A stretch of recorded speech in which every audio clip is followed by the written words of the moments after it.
Hello guys, welcome back to my channel. If you're seeing me for the first time, my name is Joyce Anyanwu. I want to talk about this, what happened in Delta State and what happened when the bandits went to Kaduna to kidnap some secondary school children. I will be showing you the video, the interview that Channel TV did with one of the Professor Ali something. So guys, let's just please subscribe to my channel.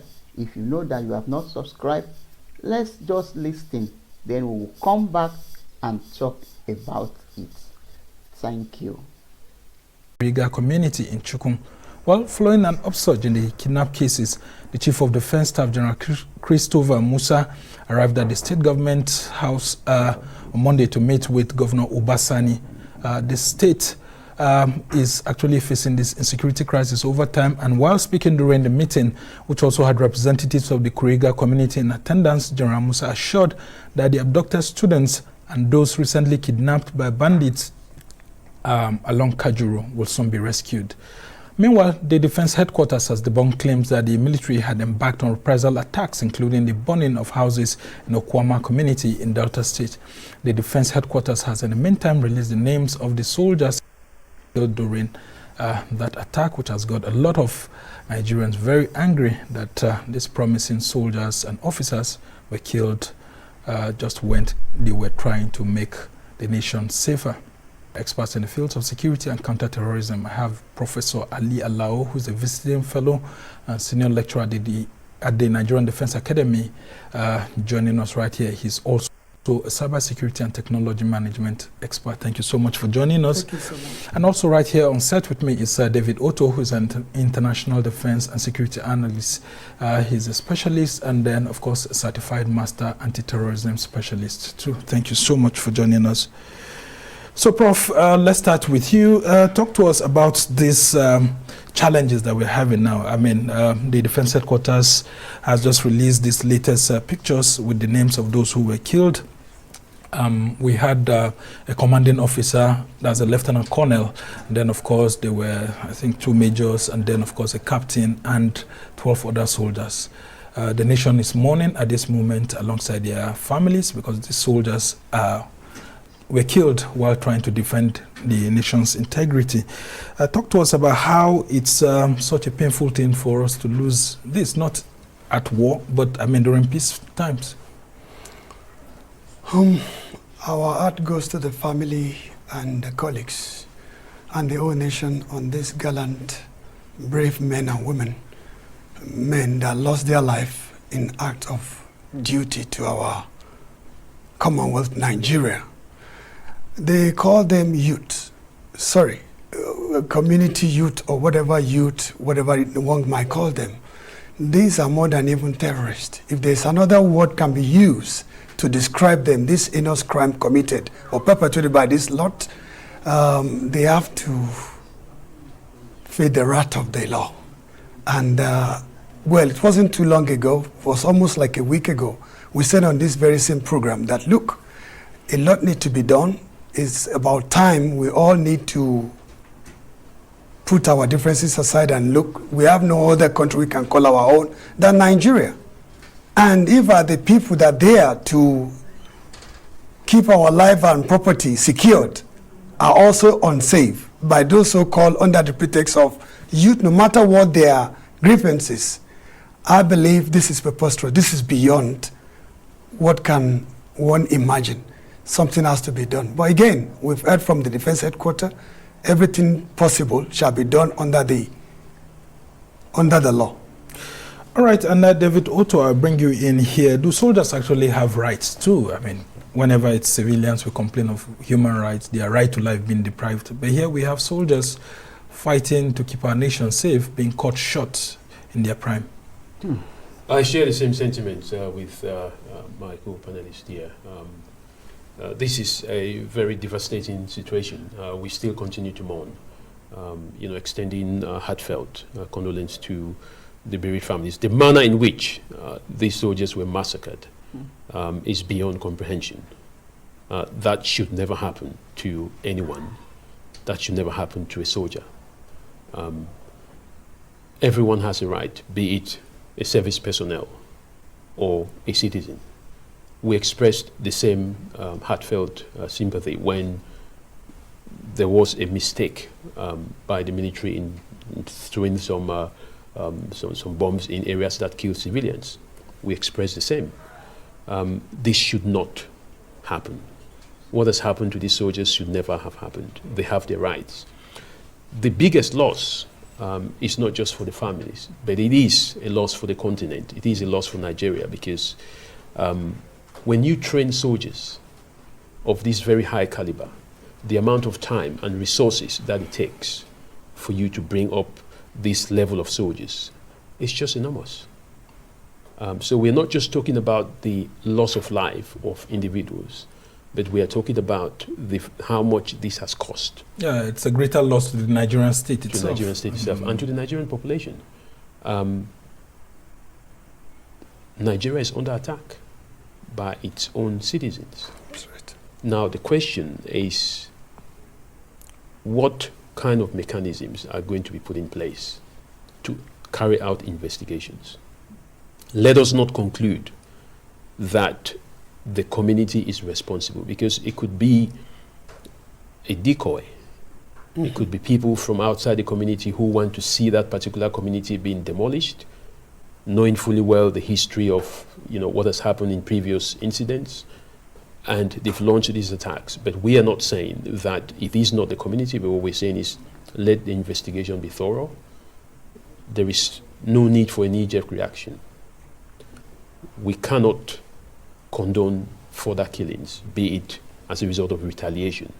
I think what needs to be done is that the entire country, the military, the commander-in-chief, we have to revitalize, to re-strategize, and review the force deployment strategy that the military currently uses.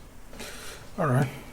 So, and Prof, we've seen some sort of knee-jerk reaction from the political authorities. I mean, President Tinubu's statement, actually, some people are interpreting it as, as if it's been said out of fear of the military. I mean, yes, things happen like this, but it looked like a license for the military to just go berserk and retaliate on behalf of their colleagues.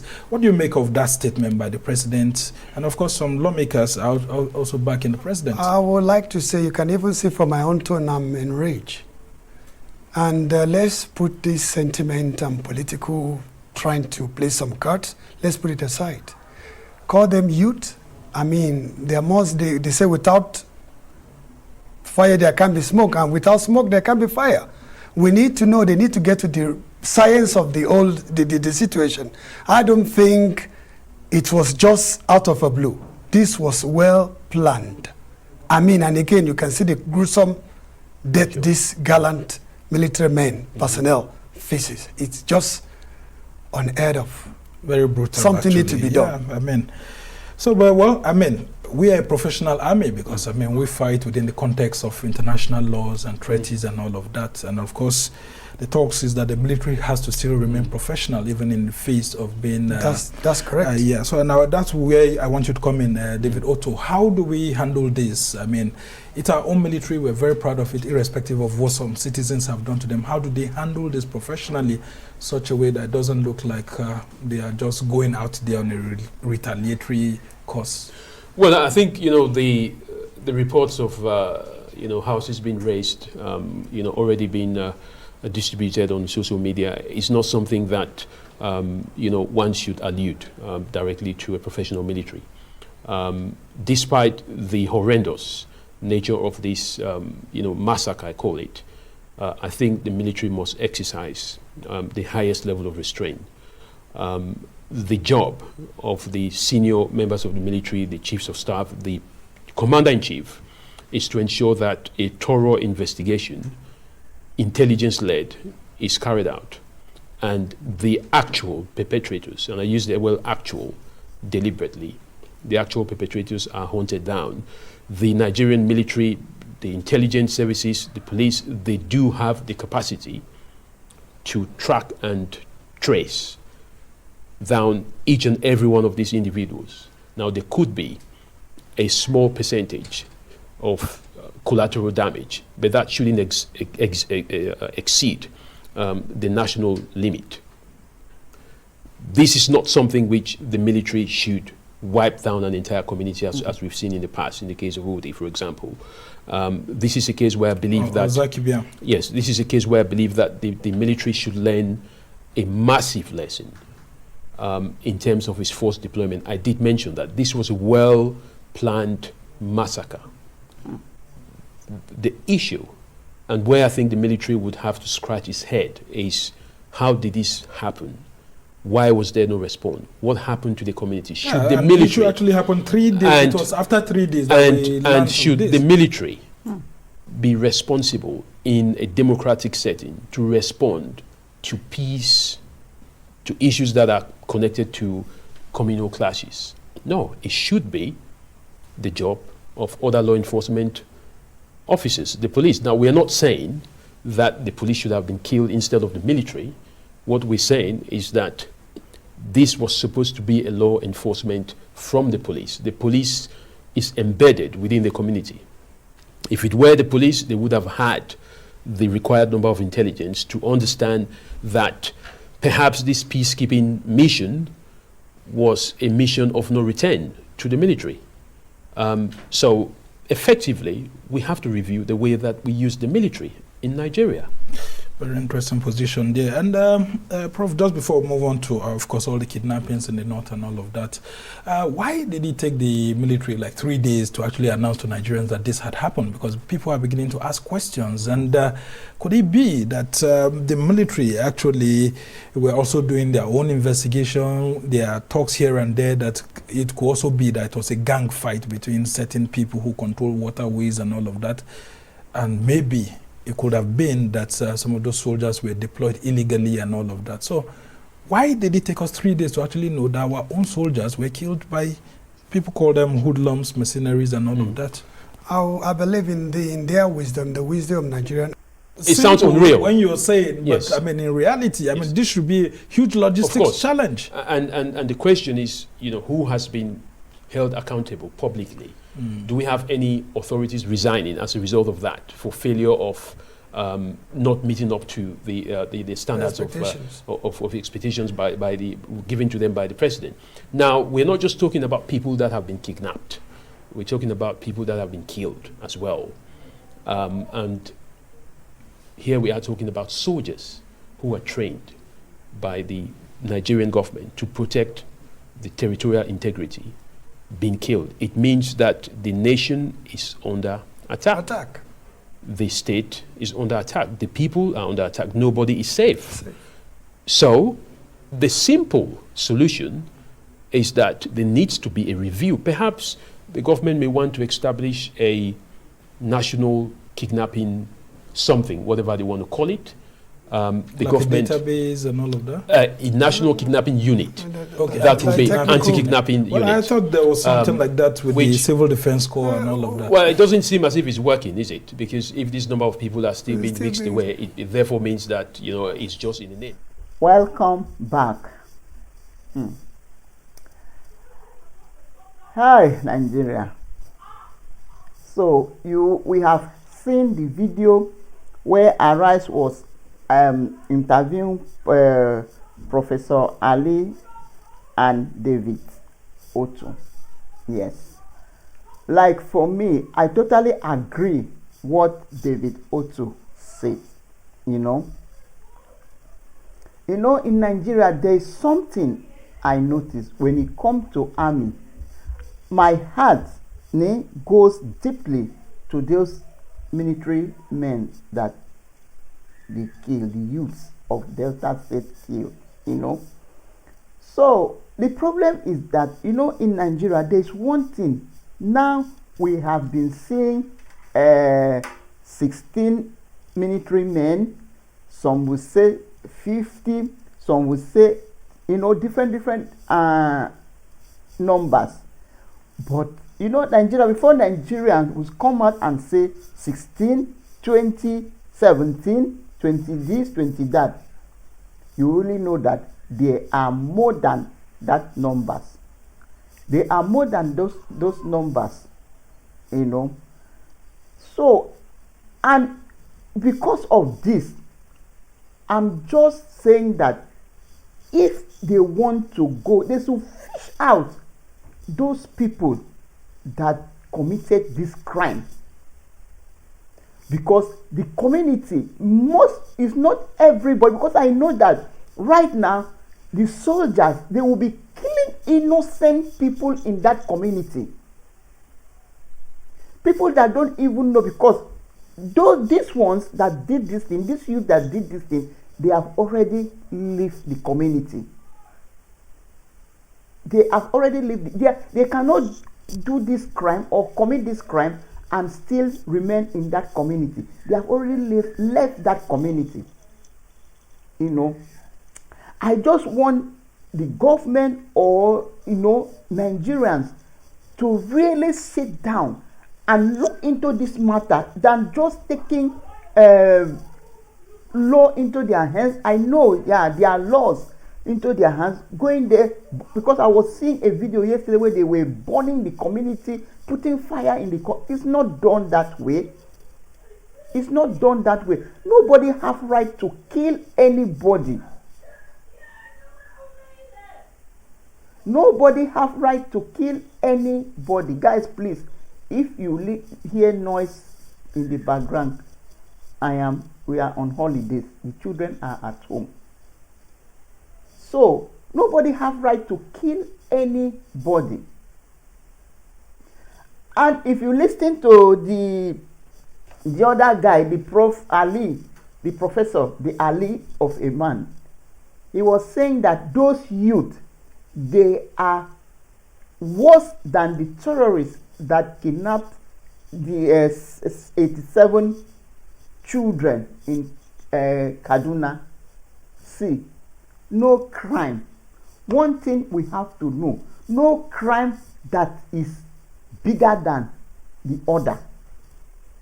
You that kidnap, you that kill, you that steal, whatever crime you do, no one is smaller, no one is bigger. All of them are crime. And they have to go in for that. Instead of burning the community, destroying things, or killing innocent people, they have to really sit down, look into the matter, and fish this perpetual youth or perpetual catastrophe. These people that committed this crime, they have to fish them out. They have to fish them out. My heart goes to those wives of militaries that they just kill. As we can see, the list is out. The militaries that they kill, their names are out. Some of them, they are very young. The young, they just cut them off the earth. See, there is nothing in earth that to do something that doesn't please you. You see, this military, this obey the last command. All this obey the last command. I don't really, because a lot of them, they are doing all these things out of duration or out of force. They will say go, they will go. And for me, I know that this youth, there is something that they really sit down and plan. Then they hit. It's not something that just came as coincidence. My heart goes out for all the wives of these soldiers, their children, their family, because nobody has right to kill anybody. They didn't go for war. It was just a peaceful mission that's supposed to handle peacefully, and they will return back to their family. So guys, if you have anything to say in the comment section, just feel free to comment. I really have it. I don't know. And one thing in Nigeria, you see this thing that happened now, after now, it's finished. Before you know, if they are living in the barracks, before you know now, 1 month, 2 months, they will ask the family members to leave the barracks, and they will not even compensate good compensation. That is what I really know and I understand in Nigeria. You see these policemen, these army military men dying for nothing. They will go, the highest thing, they will go and bury them, and their family will not get good compensation.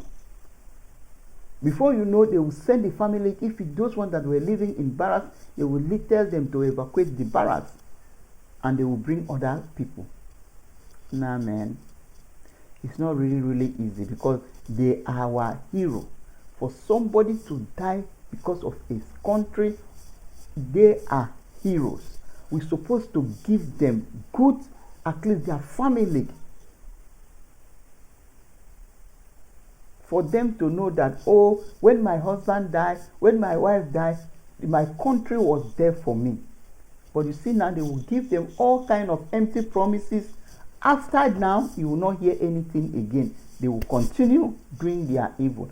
So please, guys, I just beg that the government or this should not go and be killing innocent, because I was watching a news yesterday, the way they were burning the community, putting fire. The community was on fire, killing innocent people that don't know anything. You have heard what this Prof and David ought to say. They are right in their own ways, but what I don't agree is that for this Prof Ali to say those shoots are worse than the bandit that kidnapped 87 school children in Kaduna, I don't agree on that. No crime that is bigger than other. All criminal must be brought to book. Thank you very much, guys. If you have watched to this time, I really appreciate you. Thank you. Please share this video, subscribe, and I will see you in my next video. Bye for now.